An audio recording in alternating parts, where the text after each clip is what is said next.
ప్రభునందు క్రీస్తు సంగమ, క్రీస్తు పేరున మీకందరికీ వందనములు.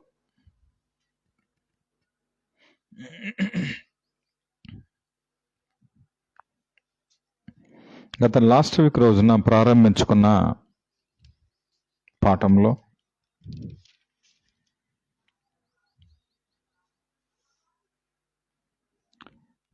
అపవాదికి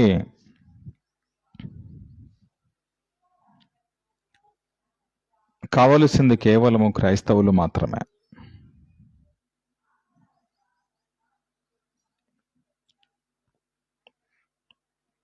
దేవుని ఎరగని వారు, దేవుని తెలుసుకొని జనాంగము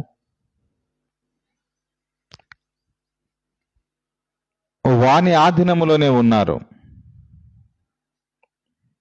కాబట్టి ఇంకా దేవుని ఎరిగిన వారిని ఎలా తన వైపు తెచ్చుకోవాలి అని అపవాది ఆలోచన చేసి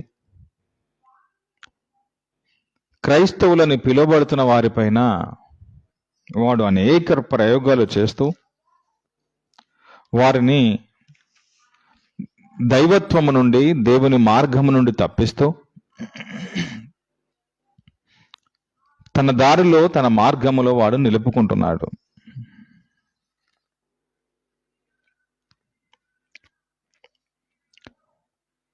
అపోస్తలుడైన పౌలు కొరింథీయులకు రాసినటువంటి 2వ పత్రిక 2వ అధ్యాయము 2వ పత్రిక 2వ అధ్యాయము 11వ మాటలో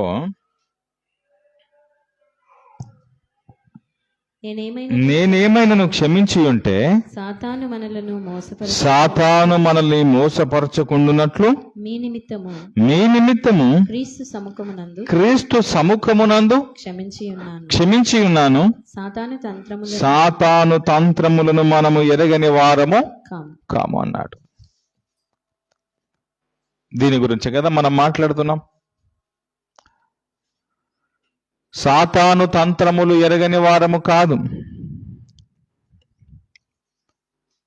సాతానుకు మంత్రాలు కావు, సాతాను తంత్రాలు, వాడి యొక్క పనులు, వాని యొక్క క్రియలు, వాని యొక్క ఆలోచనలు మనము ఎరగని వారము కాదు. మనకు తెలుసు వాడు ఎలా మోసగిస్తాడు, వాడు ఎలా పడగొడతాడు, దేవుని నుంచి, దైవము నుంచి మనుషులను ఎలా దూరం చేస్తాడు. ఈ విషయాలన్నీ వాడికి తెలుసు. వాడు తంత్రాల మారి వాని యొక్క తంత్రగొట్టు విద్యలన్నీ కూడా మనం ఎరగని వారము కాదు అంటున్నాడు పౌలు.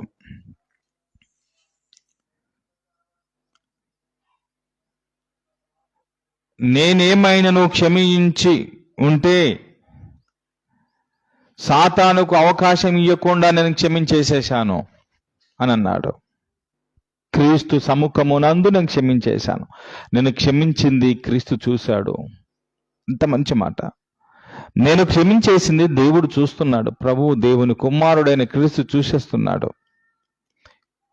వారు నేను ఎలా క్షమించానో చూశారు. ఇంక అపవాదికి నేను అవకాశం ఇవ్వలేదు అన్నాడు. పౌలే క్షమించి ఉండకపోయి ఉంటే, క్షమ గుణమే తనలో లేకపోతే, క్షమ మనసు తనలో లేకపోతే అపవాది వలల్లోకి, గాలానికి గుచ్చుకొని ఇక సాతాను ఆధీనములోనే ఉండిపోయేవాడు. వాడు సంతోషముతో గంతులేస్తూ ఆనందపడేవాడు అపవాది.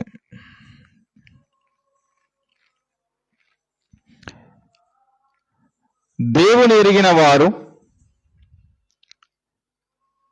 నిజంగానే దేవుని ఎరిగిన వారుగానే ఉండాలి. వాక్యము నిత్యము మనల్ని సరిచేస్తూ ఉంటుంటుంది, సరిదిద్దుతూ ఉంటుంది. క్రమములో నడిపిస్తూ ఉంటుంది.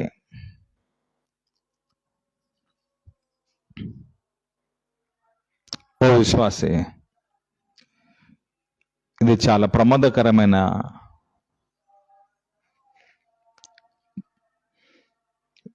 చాలా ప్రమాదకరమైనది క్షమాగుణము లేకపోతే.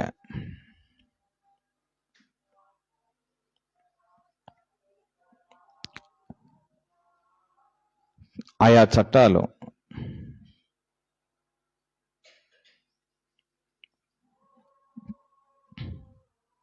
నేను రీసెంట్గా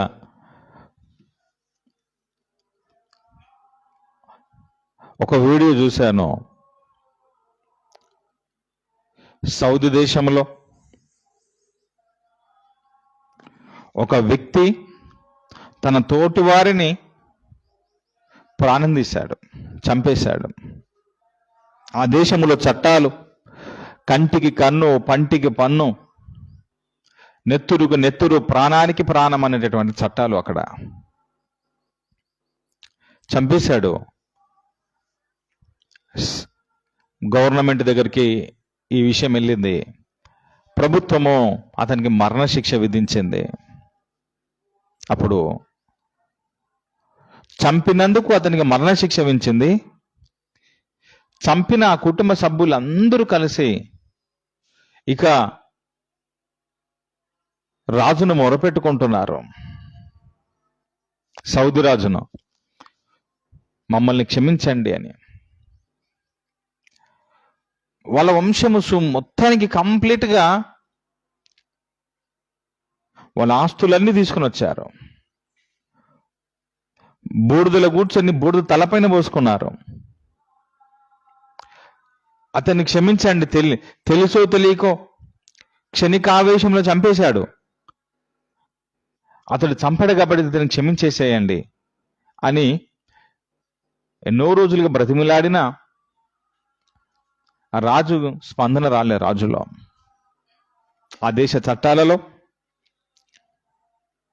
ఏ కుటుంబం అయితే ఎవరి ద్వారా అయితే చంపబడిందో ఆ కుటుంబం క్షమిస్తేనే, ఆ వ్యక్తి కుటుంబం క్షమిస్తేనే వారికి క్షమాభిక్ష. కానీ ఇతరులు ఎవరు క్షమాభిక్ష పెట్టినా అది వర్తించదు. ఆ కుటుంబ సభ్యులని వెళ్ళి బ్రతిమలాడారు, అడిగారు, మా వారు మా కుటుంబ సభ్యుల్లో ఒకడు మీ కుటుంబ సభ్యుని చంపాడు, క్షమించండి. ఇప్పుడు ఇతను కూడా ఊరేస్తున్నారు. ఇప్పుడు 2 ప్రాణాలు పోతున్నాయి. ఆల్రెడీ ఒకటి పోయింది, ఇప్పుడు 2వ ప్రాణం పోతుంది. మా దగ్గర ఉన్న ఆస్తులన్నీ మీకు ఇచ్చేస్తాము. అయినా ఆ కుటుంబము క్షమించలేకపోయింది. ఆ కుటుంబం క్షమించలేకపోయింది. అతనికి మరణశిక్ష విధించేసింది ఆ చట్టం. దేవుని వారలారా, ఇక్కడ మనం చూస్తున్న విషయం ఏమిటంటే, ఈ భూమి మీద బ్రతుకుతున్న ఒక మనిషి తన జీవితానికి ఒక ముగింపు ఉంది. తనకంటూ ఒక శాశ్వతమైన లోకములోనికి వెళ్ళిపోవాలి అనేటటువంటి ఒక ఆలోచన కలిగిన వాడైతే ఆయన అన్నాడు, నేను క్షమించేస్తున్నాను అన్నాడు. నీకు తలకు ముళ్ళ కిరీటం పెట్టారు, కొరడాలతో కొట్టారు, నీ ముఖం పైన ఉమ్మేశారు, నీ బరువైన సిలువను మోయించారు నీ చేత, నీ పక్కలో బల్లం పొలిచారు, కాళ్ళలో చేతుల్లో శీలలున్నాయి, ఆయన నేను క్షమించేస్తున్నాను అన్నాడు. ఆయన నేను క్షమించేస్తున్నాను. నీ ప్రాణము తీశారు వాళ్ళంతా, ఆ ప్రజలందరూ కలిసి నీ ప్రాణాలు తీశారు, అయినా నేను క్షమించేస్తున్నాను. ఎందుకో తెలుసా? నేను క్షమించకపోతే ఇంకా వాక్యానికి నేను న్యాయం చేసిన వాడిని కాదు కదా. ఆయన మనకు మాదిరి. అపవాది నిన్ను నరకములోనికి తీసుకొని వెళ్ళటానికి, నిన్ను నరకములోనికి నిన్ను పంపటానికి, తనతో పాటు జతగా ఉండటానికి వాడు వేసిన ఉచ్చు, వల, నువ్వు అందులో పడిపోతే ప్రమాదము.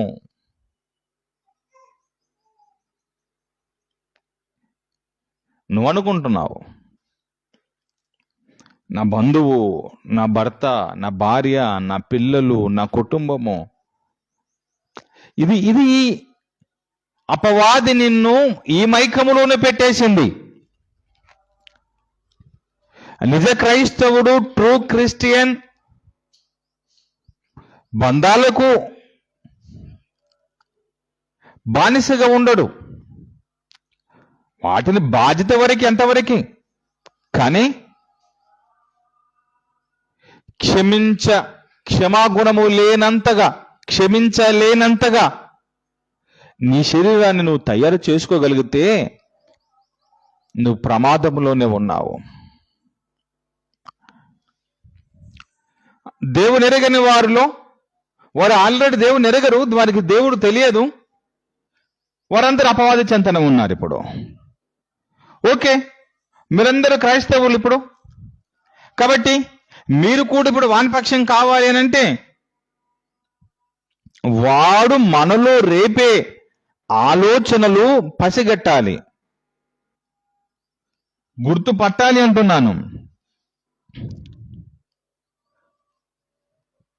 నాది, మాది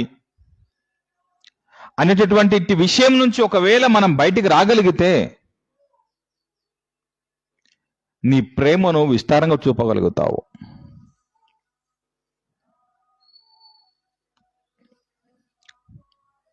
నీకు నువ్వే వెళ్ళి సాతాను ఉచ్చులు పడిపోతున్నావు. వాళ్ళంటారు, నాదా ఎందాక తీర్పు తీర్చకుందువు, నాదాను ఎందాక తీర్పు తీర్చకుందువు. హేబేలు మొదలుకొని ప్రవక్తలందరూ కూడా, పరిశుద్ధులందరూ కూడా చంపిన వారికి శిక్ష విధించమంటుంది. మమ్మల్ని చంపేశారు, నీకోసం బ్రతికితే మమ్మల్ని చంపేసింది ఆ ప్రజానికము, మమ్మల్ని చంపేసింది ఆ లోకము, మమ్మల్ని హత్యలు చేసేసింది ఆ లోకము, భూమి మీద మమ్మల్ని ఉండకుండా చేసింది ఆ లోకము, ఆ మనుషులు. నాదా ఎందాక వారికి తీర్పు తీర్చే ఇక లేపేసేసేవారిని అని అన్నారు. ఆయన అంటున్నాడు,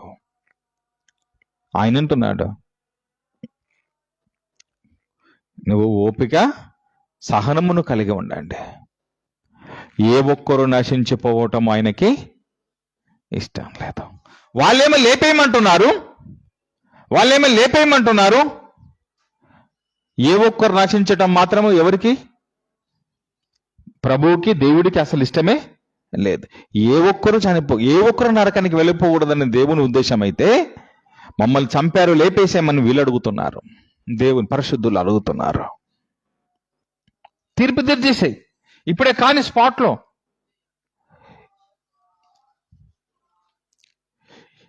ఇది సులువైనది, సింపుల్గా ఉన్నటువంటి ఈ విషయం కానీ నీకు అర్థం కాకపోతే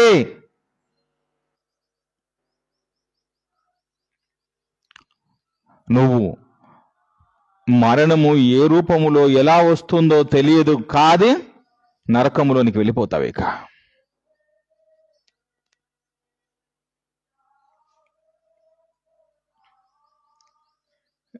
ఇదిగో రొట్టెలో ద్రాక్షరసములో చెయ్యి వేయబోయే ముందు నువ్వు వెళ్ళి మొదటగా సమాధాన పడి రావాలి మీరంతా అన్నాడు. సమాధాన పడి రావాలన్నాడు. నా వరకి నాకంటూ శత్రువులు ఎవరు లేరు. నా విషయంలో మాట్లాడుతున్నాను, యథార్థంగా మాట్లాడతాను, యథార్థంగానే పలకరిస్తాను, యథార్థంగానే ఉంటాను.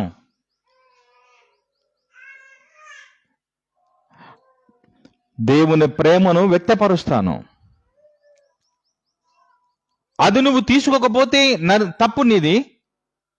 నేను ఇది చూపలేకపోతే వీళ్ళు నా శత్రువులు, వీళ్ళు నాకు హాని చేసిన వారు అని నేను భావించుకోగలిగితే, అలా చేయగలిగితే అపవాది నాలో ఆలోచన పెట్టింది. అది మీరు ఇవన్నీ సులువుగా చిక్కుల్లో పడేటటువంటి పాపములు, ఇవన్నీ సులువుగా చిక్కులో పడిపోతారు. దీని నుంచి బయటికి రావాలి మనిషి. మీ హృదయం అనే పలక మీద దీన్ని రాసుకోండి గట్టిగా. ద్వారపు బంధాల మీద రాసుకోండి, గోడల మీద రాసుకోండి. క్షమాగుణము నాలో లేకపోతే నేను ప్రమాద పంచులో ఉన్నాను అనే ఈ మాటని మీ ఇంటి గోడల పైన, ద్వార బంధాల పైన, హృదయము పైన వ్రాసుకోండి. ఇది మనసులో పెట్టుకోండి, మీ నుదుటి మీద రాసుకోండి. క్షమాగుణము నాలో లేకపోతే నేను ప్రమాద పంచులో ఉన్నాను, నేనే ఉన్నాను అనే ఈ మాట ఉండిపోవాలి మీ మనసులో.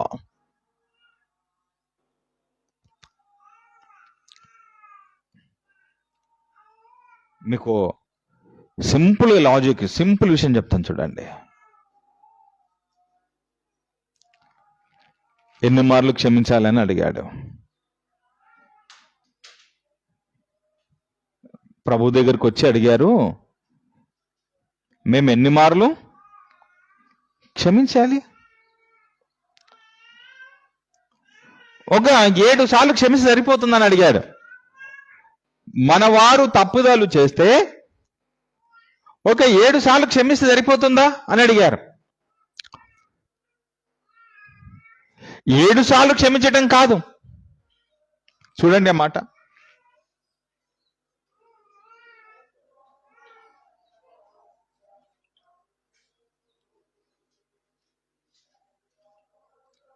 స్టీఫెన్, నువ్వు కూర్చోవాలి, నువ్వు నాకు అవసరం.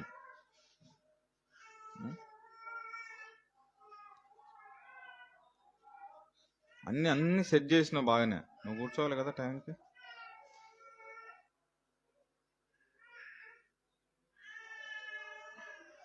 విన్న మాట అండి.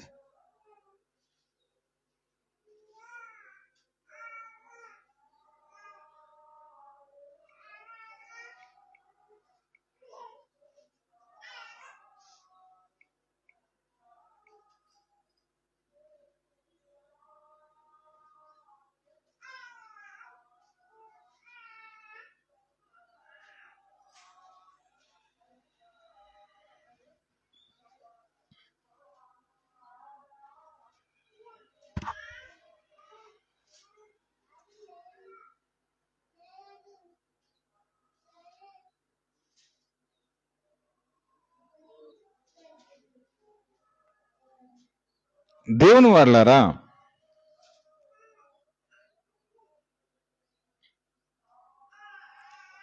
మనము తప్పిదములు చేసిన ఎడల,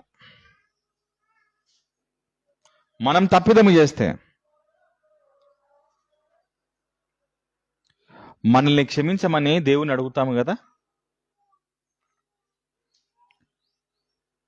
మనం తప్పు చేస్తే క్షమించమని మనము దేవుణ్ణి అడుగుతాం కదా. అయితే నువ్వు దేవుని క్షమించమని అడగటం కాదు,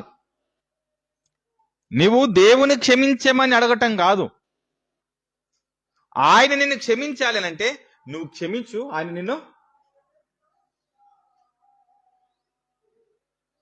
నువ్వు క్షమించేసాయి. అప్పుడు నీవేమైనా ఆయన ఏందండి ఈ లైన్ ఆయనది అంటే, నిన్ను మాత్రం ఆయన క్షమించాలి, నువ్వు మాత్రం ఎవరిని వారేవా.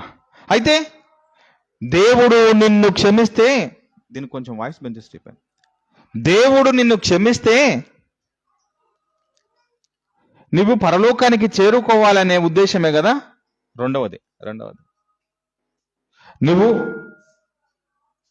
నువ్వు పరలోకానికి చేరుకోవాలనే కదా నీ ఉద్దేశం అంతా. నువ్వు దేవుని ఎందుకు క్షమాపణ అడిగావు? నువ్వు పరలోకానికి చేరుకోవాలనే కదా. నువ్వు పరలోకానికి చేరుకోవాలంటే, దేవుడు నిన్ను క్షమించాలి అనంటే లూకా సువార్త 6వ అధ్యాయము. ఓకే, వస్తాం అక్కడికి. లూకా సువార్త 6వ అధ్యాయము.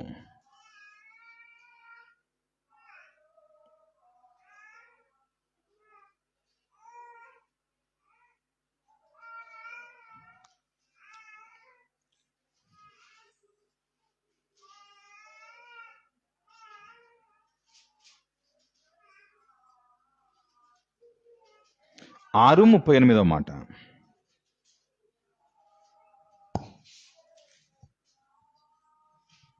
క్షమించుడి, క్షమించండి మీరంతా, అప్పుడు మీరు క్షమింపబడుదురు. మీరు క్షమించేసేయి. నువ్వు క్షమించేసేయి. అప్పుడు ఏం జరుగుతుంది తెలుసా? నువ్వు క్షమిస్తే ఏం జరుగుతుంది? ఏమండి?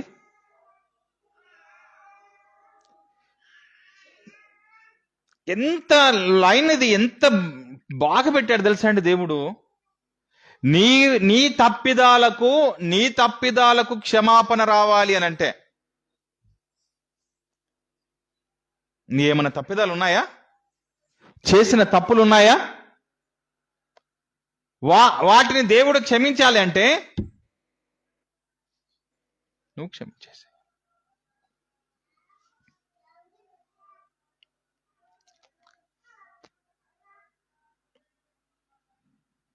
ఇంత మంచి మాట అండి. లేకపోతే ఏం జరుగుతుంది?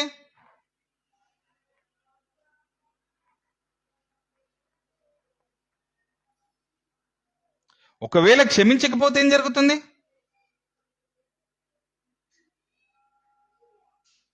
ఇక్కడ 11:4 మాట్లాడుతున్నాడు. మేము మచ్చికయున్న ప్రతివాన్ని క్షమించుతున్నాం గనక మా పాపములను క్షమించేశాను అన్నాడు.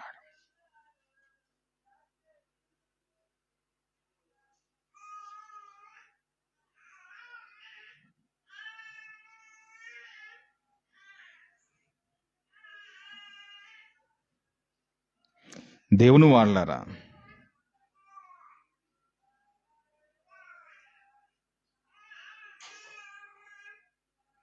తండ్రి వీరేమి చేయుచున్నారో వీరు ఎరగరు గనక వీరిని క్షమించు. ఇప్పుడు ఎంతవరకు క్షమించాలి? నువ్వు క్షమిస్తున్నావు కదా, మీరు క్షమించేసేయండి, మీ పాపములు క్షమించబడినన్నాడు కదా, మరి నువ్వు ఎంతవరకు క్షమించాలి? అందుకే ఇప్పుడు మత్తయి సువార్త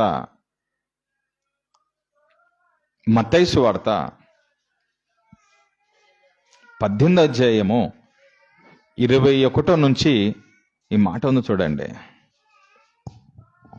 ఆ సమయమున పేతురు ఆయన యొద్దకు వచ్చి, ప్రభువా నా సహోదరుడు నా ఎడల తప్పిదము చేసిన ఎడల నేను ఎన్ని మారులు అతనికి క్షమింపవలెను? 7 మారుల మట్టుకా? 7 మారుల మట్టుకా అని అడిగాడు. అందుకు యేసు అతనితో ఇట్లా, నేను 7 మారుల మట్టుకే కాదు, 70 ఏళ్ల మారుల మట్టుకు అని నీతో చెప్పుచున్నాను. 70 ఏళ్ల మారుల మట్టుకు అన్నాడు.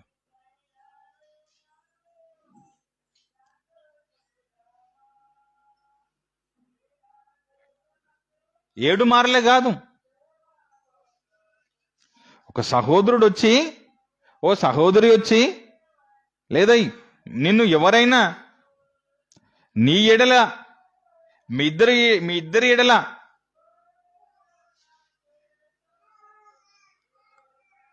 క్షమించుకోవాలన్నంత సమస్య వచ్చుంటే మీరు క్షమించుకొని ఒకరినొకరు క్షమించుకోండి అన్నాడు. నువ్వు క్షమించేసేయి. ఎంతవరకు క్షమించాలి మరి? నేను ఒక 7 సార్లు క్షమిస్తే సరిపోతుందా? నేను లక్ష్మి ఆంటీని 7 సార్లు క్షమిస్తే సరిపోతుందా? కాదు, 70 ఏళ్ల మార్ల మటుకు. 70 × 7 అనగా దీని అర్థం ఏంటో తెలుసా? నీ చావు వరకు నీ చనిపోయేంత వరదాకా నువ్వు గెలవాలి అనంటే నీ చావు వరకు నువ్వేం చేయాలో తెలుసా? నీ మరణం వరకు నువ్వేం చేయాలో తెలుసా? నువ్వు యథార్థంగా ఈ ప్రశ్నకి నేను క్షమించానా? ఈ ప్రశ్నకి ఆన్సర్ నీ దగ్గరనే ఉంది. నువ్వు క్షమించావా? నువ్వు క్షమించేసావా? ఒకసారి నువ్వు క్షమించకపోతే నీ మరణము ఏ రూపములో వస్తుందో తెలియదు, ఎలా వస్తుందో తెలియదు, మృత్యువు ఎలా జరుగుతుందో తెలియదు. నువ్వు క్షమించకపోతే నీ జీవితానికి మరణం ఏ విధంగా వస్తుందో తెలియదు. కాబట్టి అది గాని సమీపిస్తే జారిపోయేది ఎవరో తెలుసా? నువ్వే కదా. అయితే ఇప్పుడు అపవాదికి ఆల్రెడీ టీం ఉంది. అపవాదికి ఆల్రెడీ దేవుని ఎరగని ప్రజలు ఉన్నారు.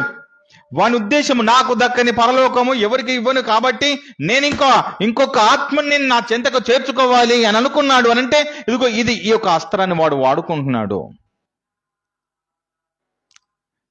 అందుకనే అపవాది తంత్రములను మేము ఎరగని వారం కాదు, మాకు తెలుసు. వాని కుళ్ళు, కుతంత్రాలు, కుయుక్తులు అన్ని మాకు తెలుసు. కాబట్టే మేము అపవాదికి అవకాశం ఇవ్వకుండా మేము ఏం చేశాము తెలుసా?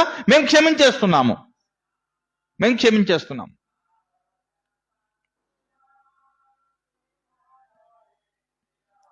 ఏమా జ్యోతి బాగున్నావా? ఏ కుమార్ బాగున్నావా? పలకరించేసాయి, క్షమించేసాయి. నువ్వు దేవుని సన్నిధిలో ఉన్నావు, నువ్వు వాక్యం వింటున్నావు, నువ్వు చర్చికి వస్తున్నావు. సహవాసం అక్కర్లేదు, చెడు సహవాసం అక్కర్లేదు. క్షమించేసాయి, మాట్లాడండి. వాళ్ళ మీద నిప్పులు పోసినట్టుగా ఉంటుంది తెలుసా? ఏమండి మేము ఎంత చెడ్డగా మాట్లాడినా ఆమె మమ్మల్ని పలకరిస్తుందండి. ఇదేం ప్రేమ అండి? ఇదేందండి? ఇంత మనసు, ఇంత జాలి మనసు ఏందండి ఇది? అవును, ఇది క్రీస్తు ప్రేమ. ఇలానే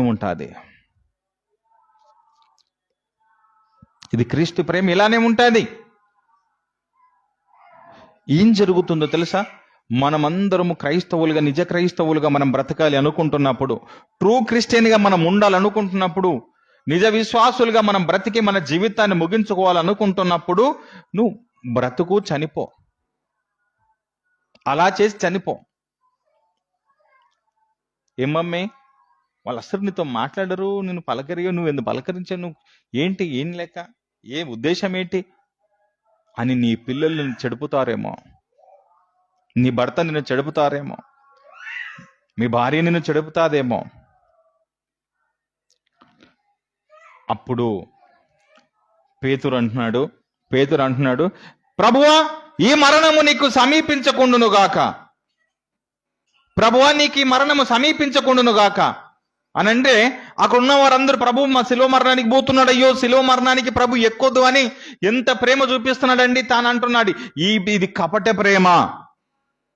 ప్రభువే శిలువకు ఎక్కకపోతే, ప్రభువే శిలువలో మరణించి ఉండకపోతే సర్వమానవాళికి పాప క్షమాపణ లేదు.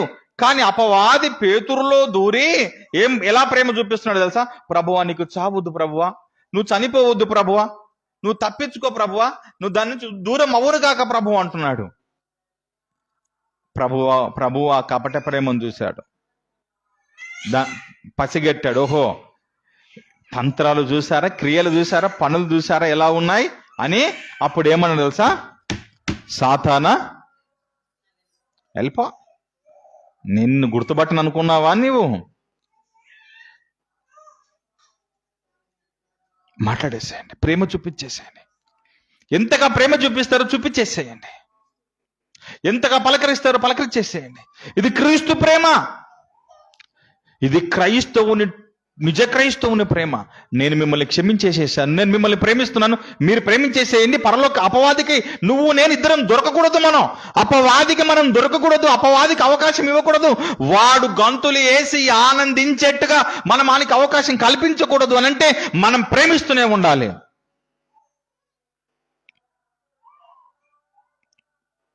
ఎంత బాగుంటుంది తెలుసా, ఎంత బాగుంటుంది తెలుసా. మీరు చూడండి, చాలా సంఘాలలో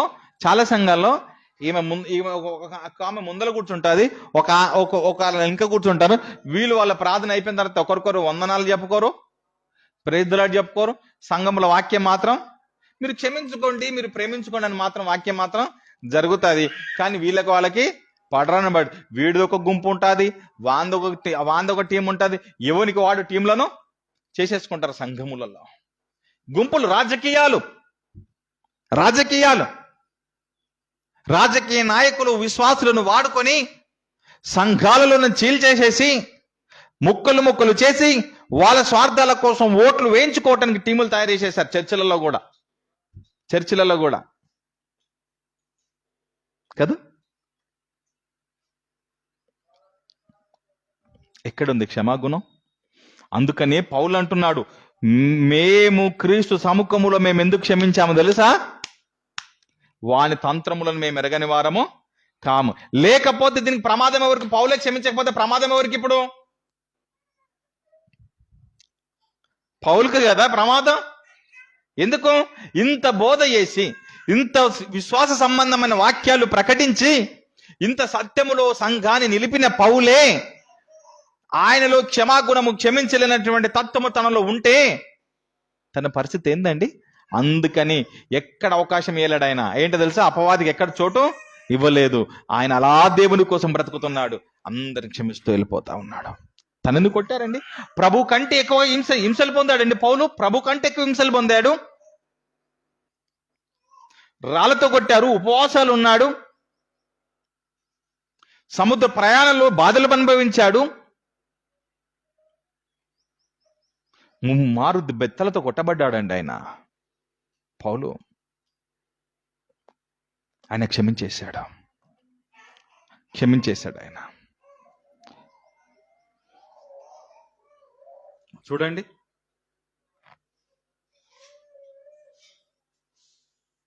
ఎఫెసీయులకు రాసిన పత్రిక 4వ అధ్యాయం 32వ మాట,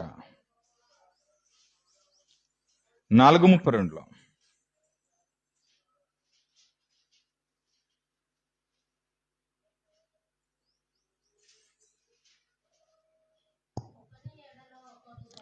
ఒకని ఎడల ఒకడు దయ కలిగి, మీరంతా కరుణాహృదయులై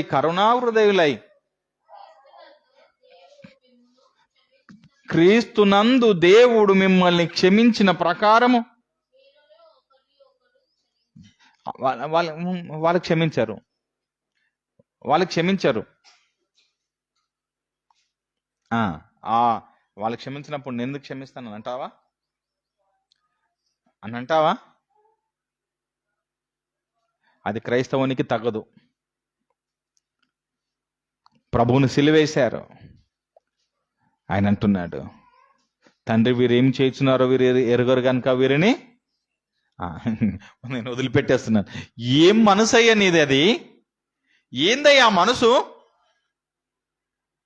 ఇన్ని కొరడాదెబ్బలు కొట్టి, తలకు ముళ్ళ కిరీటం పెడితే, బరువైన సిలువని నీ మీద మోపితే, ముఖం పైన ఊస్తే, పిడుగుద్దులు గుద్దుతే, ఏం ప్రేమ అయ్యా నీది? వర్ణింపలేమయ్యా నీ ప్రేమని. క్షమించేస్తుంది నీ ప్రేమ. ఎందుకో తెలుసా? అగ్నిలో నుండి ఒకను లాగినట్టుగా లాగాలి అనంటే, అపవాదికి అవకాశం ఇవ్వద్దు అనంటే, ప్రేమించి వారిని ప్రభులో నిలబెడితే ఎంత బాగుంటుందో తెలుసా? అందుకనే దేవుని విషయాలు అందించటానికి, సత్యమును బోధించటానికి, వాక్యాన్ని అందించటానికి వాళ్ళ దగ్గర ఉన్న స్థిరాస్తులన్నీ అమ్మేసేసి వాళ్ళ దగ్గర నుంచి తీసుకొని అపోస్తుల పాదాల దగ్గర పెట్టి పని జరిగించండి, సువార్త పని అన్నారు. అందుకని అపవాది యొక్క కుతంత్రాలను పసిగట్టాలి. పోయిన వారం మనం మాట్లాడుకున్నాం. ఏంటో తెలుసా? దేవుడు ఈ పండును తినొద్దన్నాడా? ఏమైంది? మీరు తింటే ఎలా ఉంటారో తెలుసా? మీరు దేవతలా ఉంటారు. అనగా దేవుడు చనిపోతారు అనంటే మీరు చావనే, దేవుడు అన్నాడు మీరు చనిపోతారు అన్నాడు. మీరు చావనే దేవుని వాక్యములోనికి ప్రవేశించింది అపవాది, దేవుని మాటలోనికి ప్రవేశించి మీరు చావరు అంటుంది, మీరు చావరు అని అంటుంది. అనగా దేవుని మాటకు వ్యతిరేకంగా భిన్నమైన బోధన ప్రవేశపెడుతుంది, సత్యమునకు అసత్యమైన బోధన ప్రవేశపెట్టింది. చస్తారు అని దేవుడు చెబితే మీరు చావరు అనేటటువంటి బోధన ప్రవేశపెట్టింది. అవ్వను వాడుకుంది, అవ్వ ద్వారా భర్తను కొట్టేసింది. అవ్వను వాడుకొని అవ్వ ద్వారా ఆదామును కొట్టేసింది. వీరిద్దరికి తోటలో స్థలము లేకుండా బయటికి గెంటివేయబడ్డారు. దేవుని సముఖము నుండి వారు దూరంగా పడ్డారు. మనం అనుకుంటున్నాం మన మేధాశక్తితో, మన తెలివితేటలతో ఒక మనిషిని మనం గాయపరచగలుగుతున్నాము, మన మీద ఫలానా సాధించగలుగుతున్నాము అని అనుకుంటే, అలా జరిగితే అది మనకే ప్రమాదం. భూముల విషయాలు అలానే కదా జరిగేటివన్నీ. అబద్ధాలు, మోసపు మాటలు, కక్షలు. ఎరా క్రిస్టియన్, నువ్వు క్రైస్తవుడివా? మేము క్షమించేస్తున్నాము, మేము ప్రేమిస్తున్నాం, మేము క్షమించేస్తున్నాం. క్షమాగుణము. మీరు కానీ క్షమించకపోతే నరకపు అంచులో మీరు ఉన్నట్టే. మీరు నరకం వెళ్ళిపోవటం నాకు ఇష్టం లేదే.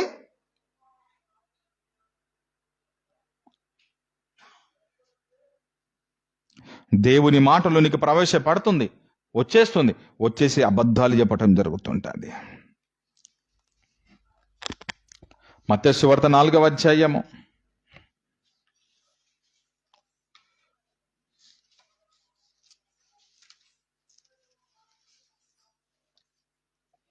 4వ అధ్యాయము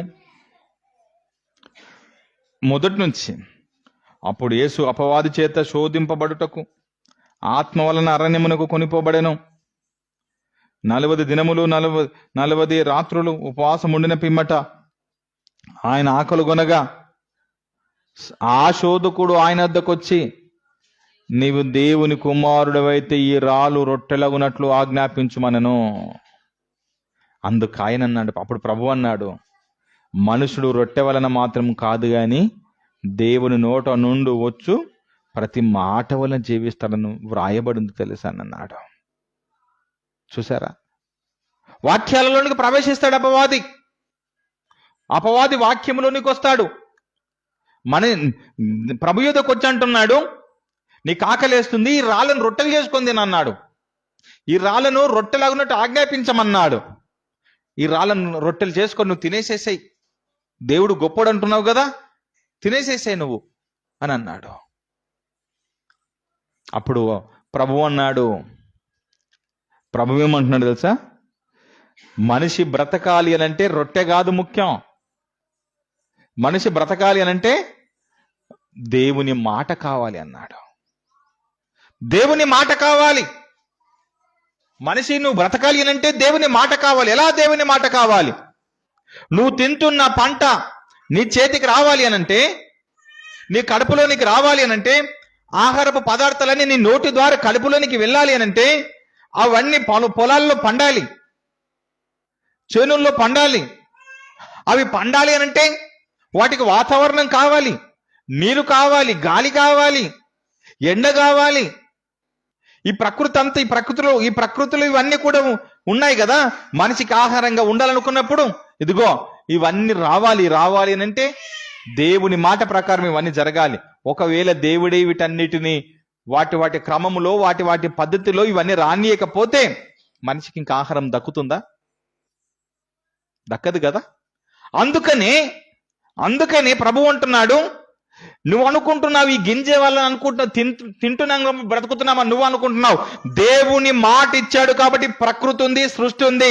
దేవుడు ఒక మాట సెలవిస్తే అంత శ్మశానమవునుగా కనంటే అంత కూడా మాడిపోతుంది, ఇంకా తినటానికి తిండి ఉండదు. ఆయన మాట ముఖ్యం మాకన్నాడు. ఆయన మాటలోనికి ప్రవేశిస్తుంది అపవాది.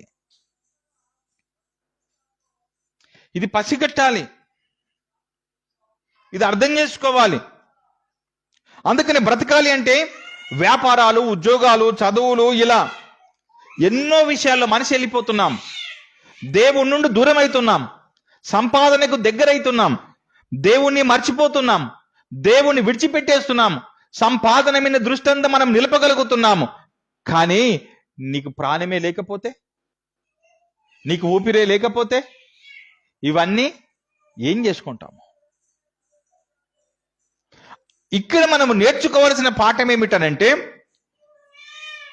మనల్ని ఈ లోకం మీద బ్రతకమని అపవాది కోరుకుంటున్నాడు, దేవుని కోసం బ్రతకమని ప్రభు వాక్యం కోరుకుంటుంది, దేవుడు కోరుకుంటున్నాడు. నువ్వు దేనికి ప్రయత్నిస్తున్నావు? ఇందాకనేమో మనం ప్రేమ గురించి, క్షమ గురించి మాట్లాడుకున్నాం. ఇప్పుడు ఇంకో విషయంలో నువ్వు దేనికి ప్రయత్నిస్తున్నావు? భౌతికమైన వాటికి నువ్వు అవకాశం ఇచ్చి బ్రతుకుతున్నావా?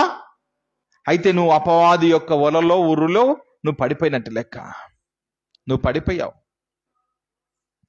ప్రభుకి ఏం పని బాట లేకుండా ఈ లోకానికి వచ్చాడా? మనం అంటుంటాము చాలా సందర్భాల్లో, మాకు సమయం లేదండి, మాకు టైం సరిపోలేదండి అంటాం.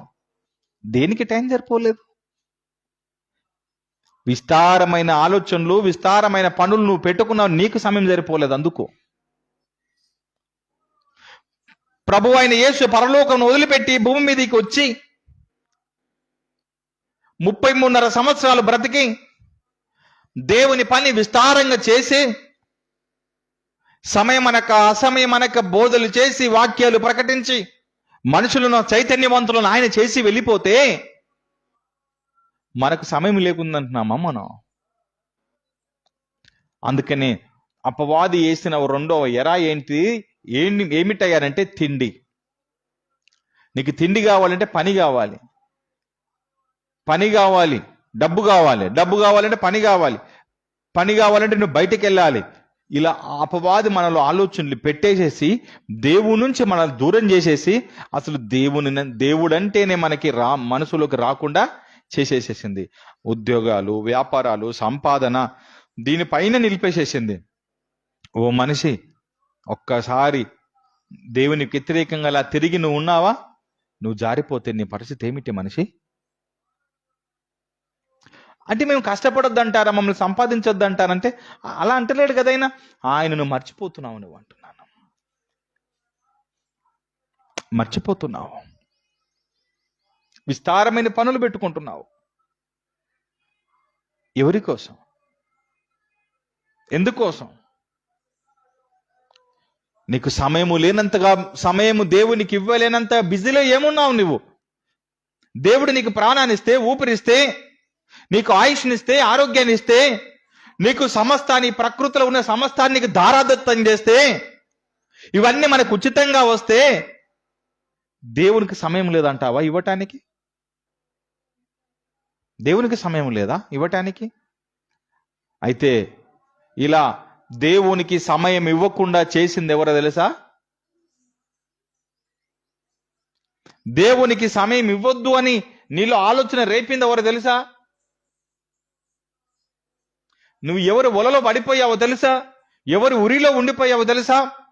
ఎవరి గాలానికి చిక్కుకున్నావో తెలుసా? అందుకనే కదా వాడు గంతులు వేయిచున్నాడు. ఒక్కరిని పట్టేశాను, ఆల్రెడీ నా దగ్గర 100 మంది ఉన్నారు, 101 వాళ్ళు అయ్యారు, వాళ్ళకి నేను వ్యాపారాలు చేసుకోమన్నాను, వాళ్ళకి చదువులు చదువుకోమన్నాను, ఉద్యోగాల్లో ఉండిపోమన్నాను, దేవుని పనిని మర్చిపోమన్నాను. నేను దేవుని నుండి వారిని దూరం చేసేసాను, సులువుగా దూరం చేసేసాను. ఏమనంటే మాకు పెళ్ళిళ్ళు ఉన్నాయి, మాకు ఈ ఖర్చులు ఉన్నాయి, మాకు ఇవి ఉన్నాయి, అవి ఉన్నాయని మనిషిని ఈ లోకం పైన నిలిపేటట్టుగా, ఉండేటట్టుగా చేసి సక్సెస్ అవుతున్నాడు. నువ్వు దాన్ని గుర్తించకుండా ఆ ఊరిలోనే పడిపోయావు, ఆ ఒలలో ఉండిపోయావు, అదే శాశ్వతం అనుకుంటున్నావు. నువ్వు గిలగిలా కొట్టుకుంటున్నావు. నువ్వు ఒకసారి వాక్యపు వెలుగులోనికి వచ్చి నిలబడు. నీకు సత్యం బోధపడుతుంది, వాస్తవం బోధపడుతుంది. అయ్యో, నా దేవునికి నేను సమయం ఇవ్వలేకపోతున్నాను. అయితే ఇవ్వాలి. నేను దేవుని కోసం నిలబడి, దేవుని కోసం మనసిచ్చి ఆయన పని చేసేటట్టుగా నన్ను నేను తయారు చేసుకుంటానని పరిస్థితులకు మనిషి రావాలి.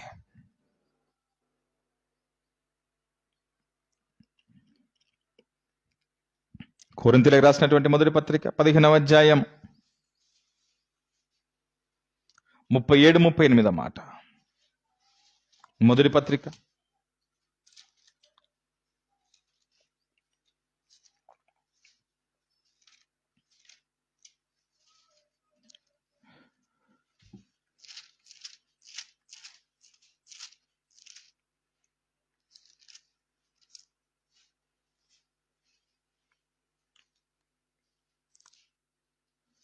నీవు విత్తుదానిని చూడగా అది గోధుమ గింజైనను సరే, మరి ఏ గింజైనను సరే, వట్టి గింజనే విత్తుచున్నావు గాని పుట్టబోవు శరీరము విత్తుటలేదు. అయితే దేవుడే తన చిత్త ప్రకారము నీవు విత్తిన దానికి శరీరమును ఇచ్చును, మరియు ప్రతి విత్తనమునకు దాని శరీరమును ఇచ్చుచున్నాడు. మాంసమంతయు ఒకే విధమైనది కాదు. చాలు. మనం అనుకుంటున్నాము నేను కష్టపడి పండిస్తున్నాను, నేను సంపాదిస్తున్నాను అని నువ్వు అనుకుంటున్నావు. నువ్వు విత్తినటువంటి గింజను దానికి మరో శరీరాన్ని ఇస్తున్నది ఆయనే అని అంటుంది వాక్యం. నువ్వు పొలములలో పండిస్తున్నావే గింజ, పంట పండిస్తున్నావు కదా, అది ఏ గింజ అయినా సరే, ఏ విత్తనమైనా సరే, దానికి ఇప్పుడున్న శరీరము చనిపోయి కొత్త శరీరాన్ని ఇస్తున్నది ఆయనే.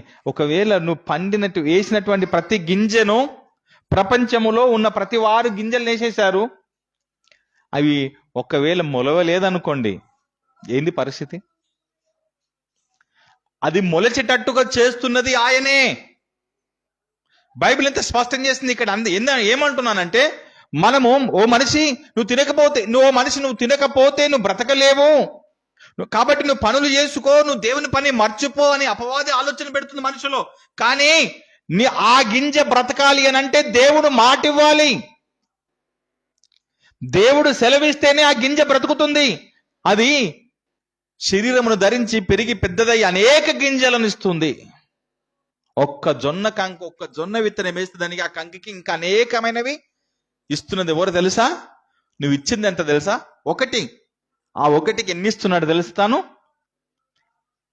అది నీ ఆకలి తీర్చటానికి, అది దేవుని మాట వలన ఇవన్నీ జరుగుతున్నవి. ఒకవేళ దేవుడు అలా జరగకుండా చేస్తే ఇంకా మనిషి ప్రమాదమే కదా, భోజనము కరవే కదా. అందుకనే నువ్వు రాళ్ళను రొట్టెలు ఉన్నట్టు చేసుకొని తినాలి అపవాది అంటే. ఆయన అన్నాడు, రాయిని రొట్టెని చేసుకొని తినటం కాదు, దేవుని మాట వల్లనే ఆ మనిషి బ్రతుకుతున్నాడు. దేవుని మాట వల్లనే మనిషి బ్రతుకుతున్నాడు అంటే అర్థం ఏంటిది? దేవుడు మాట ఇస్తున్నాడు కాబట్టి పంటలు పండుతున్నాయి, దేవుడు మాట ఇస్తున్నాడు కాబట్టి వర్షం పడుతుంది, దేవుడు మాట ఇస్తున్నాడు కాబట్టి సూర్యచంద్ర నక్షత్రాలు అన్ని తిరుగుతున్నాయి, దేవుడు మాట ఇచ్చాడు కాబట్టి నువ్వు ప్రాణంతోటి నువ్వు బ్రతికున్నావు. ఒకవేళ ఆయన మాట సెలవియ్యకపోతే, ఆయన ఒకవేళ వద్దనుకుంటే ఎగిరిపోతుంది లోకం. నువ్వు రాయిని రొట్టెని చేసుకోమని తింటావంటే రాయికి ప్రయాటిస్తున్నావు, నువ్వు తిండికి ప్రయాటిస్తున్నావు. నేను దేవుని మాటకు ప్రయాటిస్తున్నాను. యేసు ఆలోచన చూడండి, దేవుని మాటకు లోబడుతున్నాడు తాను. మరి మనం ఉద్యోగాలు, వ్యాపారాలు, పెళ్ళిళ్ళు, కార్యక్రమాలు, ఇవన్నీ కదా, ఇవన్నీ సులువుగా తప్పిచ్చేస్తుంది. దేవుని నుండి సింపుల్ గా దారి తప్పించేస్తుంది అపవాది. దీనివల్ల ప్రమాదం ఎవరికి?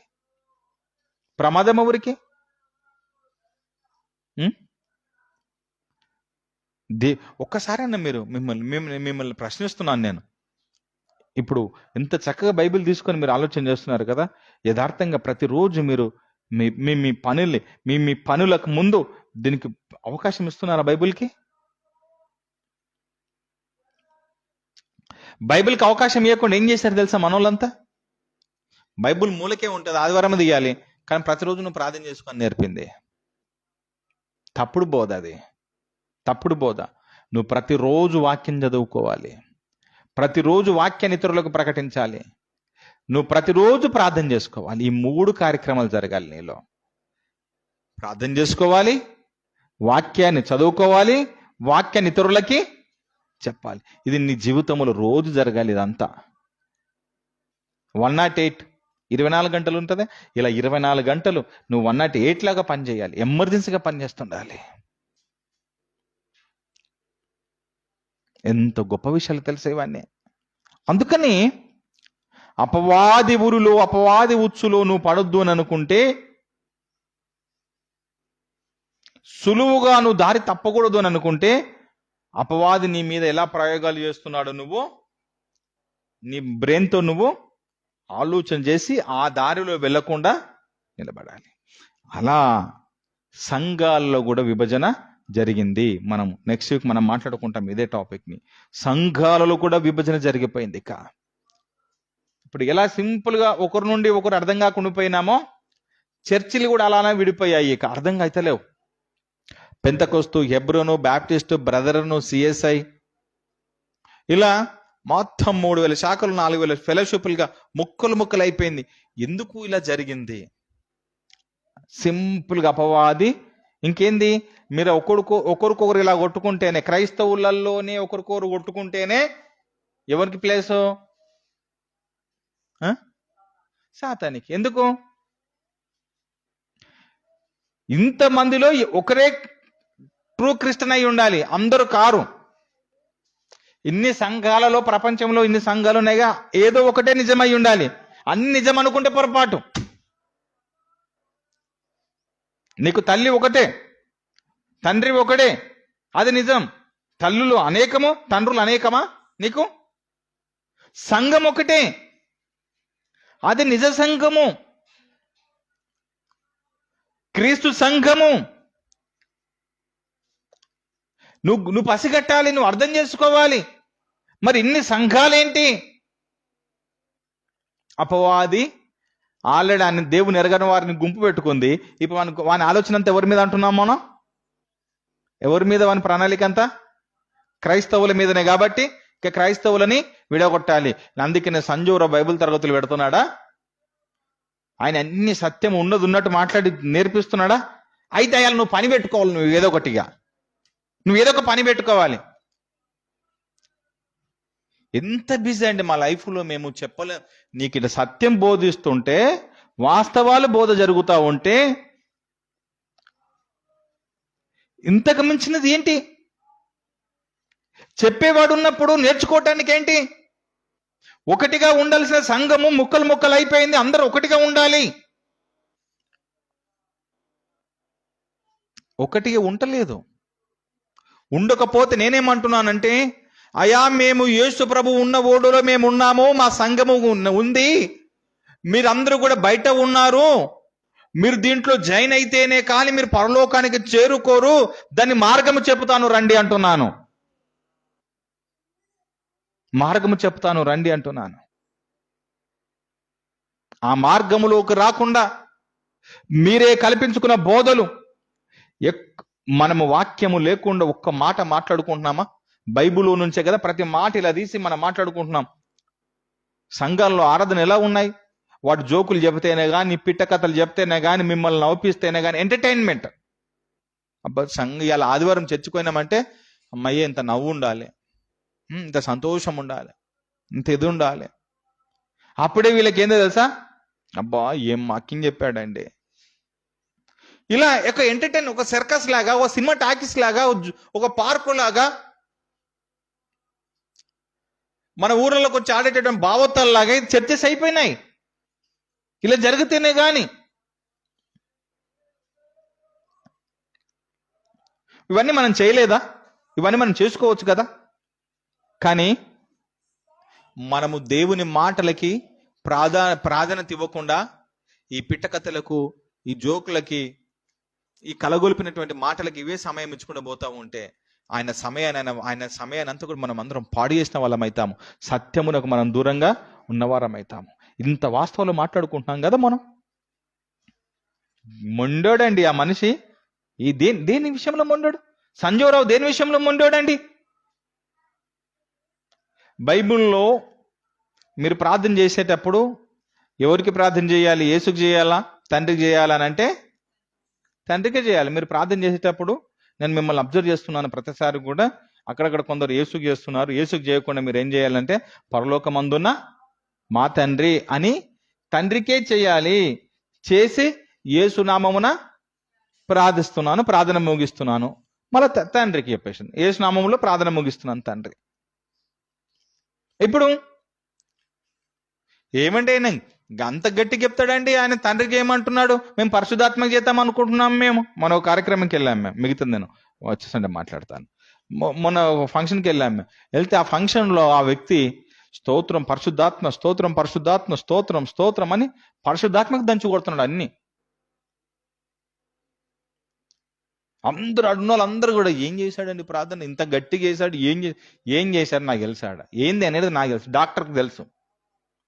ఆయనకున్న జబ్బేందో, ఆయనకు వచ్చిన రోగం ఏందో డాక్టర్ తెలుసు. మిగతా వాళ్ళందరూ కూడా మెచ్చుకుంటున్నారంటే వాళ్ళని జబ్బ ఇంతమంది పేషెంట్లు ఉన్నారా అని నేను అనుకుంటున్నా. మళ్ళా ఇంతమందికి జబ్బు వచ్చిందా, అదే ట్రీట్మెంట్ ఇంతమందికి జరగాలి.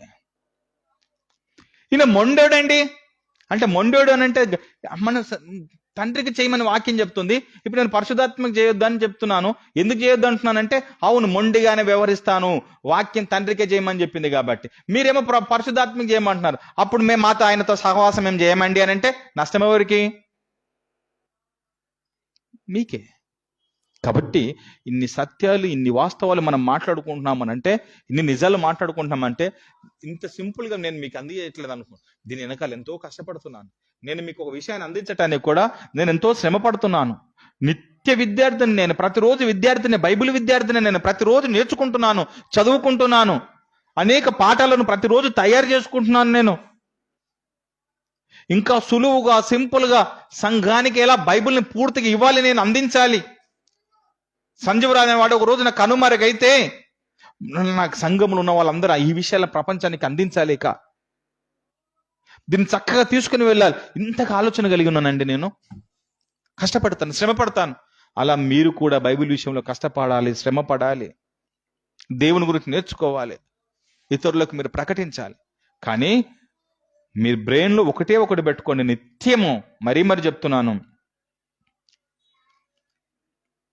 నీ మనసులో ఏదైనా కోపతాపాలు, కక్షలు, బైబిల్కి వ్యతిరేకంగా ఏమైనా కానిలే, ఎంతవరకైనా నేను చూసుకుంటానులే అని ఒకవేళ ఆ ఫీలింగ్ ఉంటే అపవాది అస్తములు, అపవాది వలలో మనము ఉన్నట్టు. Be careful. నేను ఒకవేళ మీరు ఇలానే ఉండండి అని నేను మిమ్మల్ని చెప్పాను అనుకో, నేను చెప్తున్నాను అనుకో, అన్న ఏం కాదన్నా కఠినంగా ఉండని నేను అన్నాను అనుకో, నువ్వు గుర్తుంచుకోవాలని తెలుసా, వీడు నన్ను పరలోకం వెళ్ళకుండా, వీడు పెద్ద కుట్ర. అప్పుడేమన్నా తెలుసా, సాతానా నా వెనకకు ఎవరిని? అప్పుడు నేను అన్నాను అనుకో, ఇంకా ఏం క్షమిస్తావు లేండి ఒక ఆంటీ, ఏం క్షమిస్తావు ఆంటీ, ఏమో దూకు అన్నాను అనుకో. అప్పుడు నువ్వేమనాలంటే, సాతానా నా వెనకాలకు వెళ్ళిపో, ఏమనుకుంటున్నావు నేను క్షమిస్తానంటే నువ్వు. ఇది ఎంత మంచిదో తెలుసా. మనం ఇన్ని సత్యాలు, ఇన్ని వాస్తవాలు ఇలా మాట్లాడుకుంటున్నాం. ఒకసారి చేసి చూడండి. పరమందున తండ్రి నిన్ను బట్టి సంతోషిస్తాడు. వీళ్ళంతా మూర్ఖపు జనులు. వీళ్ళంతా ఇంత ప్రేమించినా, ఇంత ప్రేమగా మాట్లాడినా ఆ బిడ్డ మీద ఇంకా అబద్ధాలు చెప్పుకొని తిరుగుతున్నారు, గల్లి తిరుగుతున్నారు, ఇల్లు తిరుగుతున్నారు, వాడ తిరుగుతున్నారు. సిగ్గులేని జనం అని ఆయనకి ఏ మొట్టికాయలు వేయాలో వాళ్ళకి దేవుడే వేసేస్తారు. ఆయనకు అప్పగింపండి, ఆయనకు అప్పగించేసేయండి. మీరు బైబిల్లో మీరు మాట్లాడండి, వాక్యాలు చెప్పండి, పాటలు పాడండి, ప్రార్థనలు చేయండి, వీధి సువార్తలు చేయండి, సత్య సువార్తలు ఇతరులకు ప్రకటించండి. అందరు సత్యములు నిలపండి. ప్రతిరోజు దేవుని గురించి మీరు ఆలోచన చేయండి. కొత్త ఆలోచన, దైవం గురించి కొత్త ఆలోచన, బైబిల్ పైన మీకు ఆలోచన కలిగి ముందుకు కొనసాగాలని కోరుకుంటూ ఇట్టి మాటలు ముగిస్తున్నాను. వచ్చేవారు మనం మాట్లాడుకుందాం. కళ్ళు మూసుకుందాం, ప్రార్థన చేసుకుందాం.